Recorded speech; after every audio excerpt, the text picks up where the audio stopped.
This is the brief on internal urgency, leading yourself to success. You know that feeling of being stuck, just waiting for a lightning bolt of motivation to strike? Well, this source says that true success isn't about waiting at all. It's about developing the habit of putting pressure on yourself. It's an idea Thomas Edison lived by, that you need that relentless mental energy to really win. So let's dive into the 3 core habits you need. First up, and this one's huge, you have to be the one to put the pressure on. The material says most people are basically waiting for a bus on a street where no buses pass. They're waiting for someone else to motivate them, and it's just not going to happen. To break out of that, you've got to join the 2% of people they call leaders, the ones who work without any supervision. That means you pick your own important tasks, even the ones you dread, which the source calls your frogs, and you just make yourself do them right away. Second, you've got to lead the field by setting way higher standards for yourself.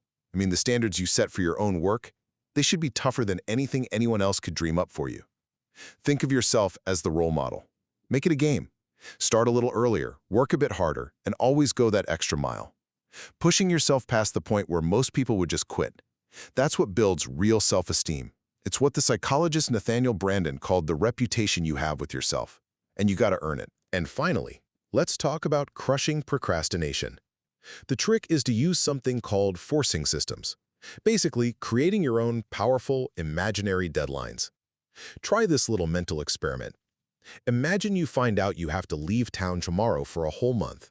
What would you absolutely get done right now? Or what if you want a vacation, but you have to leave first thing in the morning? See? You'd finish those critical tasks immediately. Successful people do this to themselves all the time. So just set tight deadlines for everything and then race your own clock. By applying this kind of consistent self-pressure, you're building the habit of getting things done fast and becoming a true, high-performance personality.